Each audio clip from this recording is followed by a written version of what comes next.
آخری ہتھیار قسط نمبر 40۔ حمزہ اور عبداللہ اپنے اپنے مقام پر پہنچ گئے تھے۔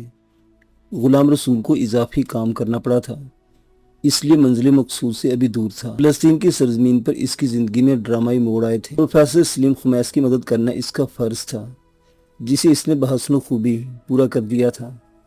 وہ لوگ محفوظ ٹھکانے تک پہنچ گئے تھے۔ غلام رسول کا خیال تھا شاید یہ قدرت کی منظوری تھی، اسے بروج سے ایک بار پھر ملنا تھا۔ بروج اس کا پیار تھی، کل بھی اور آج بھی۔ وہ اسے کبھی بھلا نہیں سکا تھا۔ اس کی جدائی اسے اندر ہی اندر دیمک کی طرح چاٹ رہی تھی۔ غالب امکان تھا کہ بہت جلد زندگی کی کسی موڑ پر وہ کھوکھلی لکڑی کی طرح ٹوٹ جاتا۔ پروفیسر صاحب کی بیٹی عائشہ نے اس کے اندر ٹوٹ پھوٹ کے عمل کو ایک دم بریک لگا دی تھی۔ اس نے عائشہ کے بارے میں کرید کر سوال کیے تھے۔ عائشہ کا بروج کے ساتھ دور دور کا کوئی واسطہ نہیں تھا۔ غلام رسول نے پروفیسر سلیم خمیس اس کی بیوی کی پوری روزات سنا دی تھی، جسے سننے کے بعد انہوں نے اس کی تشفی کے لیے عائشہ کی بچپن سے لے کر اب تک جو بھی تصاویر ان کے پاس محفوظ تھی اس کے سامنے رکھ دی۔ وہ خود بھی عائشہ سے تنہائی میں بات چیت کر چکا تھا۔ عائشہ کو بروج کی فوٹو کاپی کہنا بھی غلط تھا، وہ بروج کا اصل تھی، جو لگتا تھا جیسے ایک اور بروج نے جنم لیا ہے۔ عائشہ غلام رسول کی ممنون تھی، جس نے اس کی ذات اور خاندان پر بہت بڑا احسان کیا تھا۔ یہودی فوجیوں کی قید میں اسے ہر لمحہ اپنی عزت تار تار ہونے کا ڈر رہتا تھا۔ وہ موت سے نہیں ڈرتی تھی، وہ شہداء کی بہن تھی۔ اسلام کا یہ ترہ امتیاز ہے کہ اس کے مرد و عورت دین پر شہید ہونے کے ہر وقت تیار رہتے ہیں۔ عائشہ کو ایک مجاہد نے آزادی دلوائی تھی، وہ اسے فلسطینی مجاہد سمجھی تھی۔ بعد میں پتہ چلا اس کا محسن پاکستانی مجاہد ہے۔ اس نے ماں سے کہا تھا، ہمارا اللہ ہمیں کبھی تنہا نہیں چھوڑتا۔ میری آزادی کی اس نے کہاں سے مجاہد کو اٹھایا اور کہاں لے آیا؟ ماں جواباً بولی، ہاں بیٹی، اس ذات نے کبھی مسلمانوں کو اکیلے نہیں چھوڑا، بس ہم ہی بدعقیدہ لوگ ہیں جو اللہ کو چھوڑ کر دیگر اسباب ڈھونڈنے لگتے ہیں۔ رام اللہ میں ان کا دوسرا دن تھا۔ یہ دن اس کے لیے نیا موڑ لایا۔ اس دن عائشہ اس سے محو گفتگو ہوئی۔ مجھے آپ کی بے لوث اور بے پناہ محبت کا احساس ہے۔ میں آپ کے جذبات کی قدر کرتی ہوں اور سلام پیش کرتی ہوں اس جذبے کو جس کے تحت آپ تنہا قابض فوج کے اتنے بڑے فوجی اڈے پر حملہ ور ہوئے اور انہیں تباہ و برباد کر دیا۔ عائشہ بول رہی تھی اور غلام رسول اسے دیکھ رہا تھا۔ اس کے بولنے کا انداز بھی بروج جیسا تھا، بس زبان وہ نہیں تھی۔ آپ بروج کے حوالے ہی سے صحیح مجھ سے محبت کرتے ہیں، یہ محبت میرے لیے فخر کی بات ہے۔ اسلام کا مجاہد مجھ سے محبت کرتا ہے، میں آپ کا انتظار کروں گی۔ غلام رسول چونک پڑا۔ عائشہ کے آخری الفاظ اسے نئی حرارت دے گئے تھے۔ ایک خیال کے تحت وہ بولا، ہو سکتا ہے میں واپس نہ لوٹ سکوں، میں یہاں جذبہ شہادت لے کر آیا ہوں۔ میرا مشن بہت ہی کٹھن اور مشکل ترین ہے۔ میرے لیے سب سے پہلے میرا مشن ہے، میری خواہش ہے یہ مشن میرے ہاتھوں تکمیل تک پہنچے، چاہے اس میں میری جان چلی جائے۔ یہی موقع تھا جب عائشہ نے اسے برتا حیرت میں ڈال دیا۔ میں نہیں جانتی آپ کے نزدیک محبت کا پیمانہ کیا ہے، مگر میں آپ سے محبت کرتی ہوں۔ کیا؟ وہ حیرت سے گنگ ہو گیا تھا۔ ہاں، میں نے کبھی سپنے دیکھے نہیں، نہ ہی کبھی آئیڈل تراشا ہے، مگر جس نوجوان کے دل میں حب الوطنی کوٹ کوٹ کر بھری ہو، سر پر کفن باندھے وطن کی خاطر ہزاروں میل دور چلا آیا ہو، جس کے دل میں احساس کا سمندر موزن ہو، وہ ایک بوڑھے مسلمان کی بیٹی کو چھڑانے کے لیے اکیلا آگ کے دریا میں کود پڑتا ہے۔ میرے لیے اس سے بڑھ کر کوئی آئیڈل نہیں ہو سکتا۔ میں واقعی آپ سے محبت کرتی ہوں اور آپ چاہیں تو ہم نکاح کر سکتے ہیں۔ یہ جانتے ہوئے بھی عائشہ کہ شاید ہی ہماری آخری ملاقات ہو، تم مجھ سے شادی پر رضامند ہو۔ میں نے ایک سگے بھائی کو راہ حق میں شہید ہوتے دیکھا ہے۔ اگر میرا شوہر بھی اس راہ میں کام آ گیا تو میں جنت اللہ تعالیٰ سے مانگ کر بھی لے لوں گی، پھر ہم جنت میں ہمیشہ کے لیے ملیں گے۔ غلام رسول کو سن کر دھچکا لگا۔ اس کے سامنے منزہ کی تصویر لہرانے لگی تھی۔ سر جی نے حمزہ کو فلسطین جانے سے قبل شادی کا مشورہ دیا تھا۔ بات جب ان کے گھر تک پہنچی تو غلام رسول نے ممی سے کہا تھا، بہتر ہے ممی ہم منزہ سے پوچھ لیں۔ ان دونوں نے منزہ سے بات کی تو بولی، اگر آپ لوگوں کی رضا ہے تو مجھے کوئی اعتراض نہیں ہے۔ میں بھائی کو وطن پر قربان کرنے کی سکت رکھتی ہوں تو شوہر کو بھی اس عظیم مشن سے نہیں روکوں گی۔ میرے لیے فخر کی بات ہوگی، مجھے شہید بھائی کی بہن اور شہید شوہر کی بیوی کا اعزاز حاصل ہوگا۔ حمزہ شادی کے 15 دنوں بعد مشن کے لیے روانہ ہوا تھا۔ غلام رسول نے عائشہ کے لیے باہیں وا کر دی تھی، وہ اس کی باہوں میں سما گئی۔ مجھے فخر ہے ہم مسلمان ہیں، جس کا ہر فرد جذبہ شہادت سے لبالب بھرا ہوا ہے، غلام رسول کہتے ہوئے رو پڑا تھا۔ یہ ڈرامائی موڑ اس کے تصور سے بالاتر تھا، مگر حقیقت یہی تھی کہ رات کو 4 گواہوں کی موجودگی میں اس کا نکاح پڑھوا دیا گیا۔ نکاح کے بعد غلام رسول پھوٹ پھوٹ کر رویا تھا۔ پروفیسر سلیم خمیس کے گلے سے لگا وہ ہچکیوں میں رویا تھا۔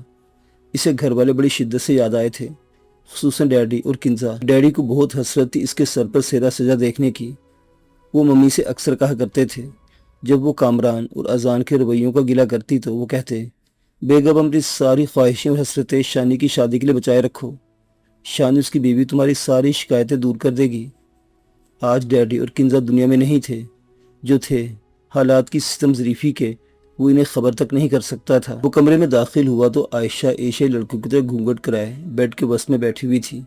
غلام رسول نے اس کا گھونگھٹ اٹھا اور بولا، ہمارے ہاں دولہا جب دلہن کا گھونگھٹ اٹھاتا ہے تو اسے کوئی تحفہ دیتا ہے، اسے منہ دکھائی کی رسم کہتے ہیں۔ مجھے افسوس ہے عائشہ، میں ایسا نہیں کر سکتا۔ آپ کے لیے کوئی پابندی نہیں ہے، آپ بھی منہ دکھائی کی رسم ادا کر سکتے ہیں، مگر میرے پاس اس وقت تمہیں دینے کے لیے محبتوں کے سوا کچھ نہیں۔ اس کمرے میں ایک چیز ہے، وہ ہماری مشترکہ ملکیت ہے، اس سے بڑھ کر کوئی تحفہ نہیں ہو سکتا۔ غلام رسول نے کمرے کا مختصر سامان کا جائزہ لیا۔ بیڈ کے علاوہ ایک صوفہ، 2 کرسیاں، ان کے سامنے میز، ایک کتابوں کی الماری تھی۔ بیڈ کے اوپر کلمہ طیبہ کا خوبصورت فریم لٹکا ہوا تھا، وال کلاک اور ایک گلدان بھی تھا۔ غلام رسول کی نظر الماری پر ٹک گئی جہاں 10-12 کتابیں جڑی ہوئی تھی، ساتھ ہی رحل میں قرآن پاک رکھا تھا۔ غلام رسول بیڈ سے اترا، قرآن پاک اٹھایا۔ تم ٹھیک کہتے ہو عائشہ، منہ دکھائی میں اس سے قیمتی تحفہ کوئی دوسرا نہیں ہو سکتا۔ عائشہ نے مجازی خدا سے پہلا تحفہ لیا، اسے چوموں سینے سے لگا لیا۔ 5ویں دن غلام رسول ان سے الوداع ہو چکا تھا۔ وہ دریائے اردن کے مغربی کنارے پر واقع شہر رام اللہ کی کشادہ سڑک پر جا رہا تھا۔ جب تک وہ پاکستان میں تھا اسے رملہ کے نام ہی سے جانتا تھا، مگر امیر مجاہدین اور پروفیسر سلیم خمیسی سے اس شہر کا اصل نام رام اللہ بتایا تھا۔ بقول پروفیسر سلیم کے، رام کا لفظ فارسی میں بھی استعمال ہوتا ہے جس کے معنی تابع یا مطیع ہیں۔ سنسکرت میں اس کے معنی خوبصورت اور پروردگار کے لیے جاتے ہیں، جو غلط ہیں۔ پروردگار پالنے والے کو کہتے ہیں، جو صرف اللہ تعالیٰ کی ذات ہے۔ اصل لفظ رام عبرانی زبان سے لیا گیا ہے جس کا مطلب ہے شان اور عظمت۔ اس طرح رام اللہ کا معنی نکلے گا اللہ کی شان یا اللہ کی عظمت۔ کسی خاص دیوتا کے لیے رام استعمال کرنا غلط ہے۔ پروفیسر صاحب نے اسے بتایا تھا۔ رام اللہ کو اسرائیل نے 1968 کی جنگ میں اردن سے چھین لیا تھا۔ اس وقت شہر کی آبادی 12,000 سے کچھ اوپر تھی۔ آج کا رام اللہ جدید شہر میں ڈھل چکا تھا، جس میں بڑے بڑے روڈ تھے جن پر گاڑیاں فراٹے بھرتی تھیں، سجی سجائی دکانیں اور مارکیٹیں تھیں۔ موبائل فون کے سیٹ کی دکانیں بھی کہیں کہیں نظر آنے لگی تھیں۔ برگرز، چاکلیٹس کی دکانیں بھی بہت زیادہ تھیں۔ رنگین اشتہاروں کی خوبصورتی الگ سے تھی۔ بہت سی جگہوں پر جامع شہادت نوش کرنے والے شہداء کی تصویروں کے پوسٹر لگے ہوئے تھے۔ غلام رسول چلتے ہوئے ان کا جائزہ لے رہا تھا۔ بہت سی ایسی تصاویریں بھی نظروں سے گزری تھیں جن میں اسرائیل پر ہونے والے خودکش حملوں کی عکاسی کی گئی تھی۔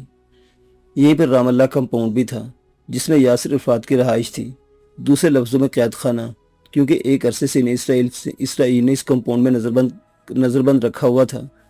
غلام رسول کی شادی پر ہم نواز، روشن نواز اور عاصم نواز بہت خوش تھے۔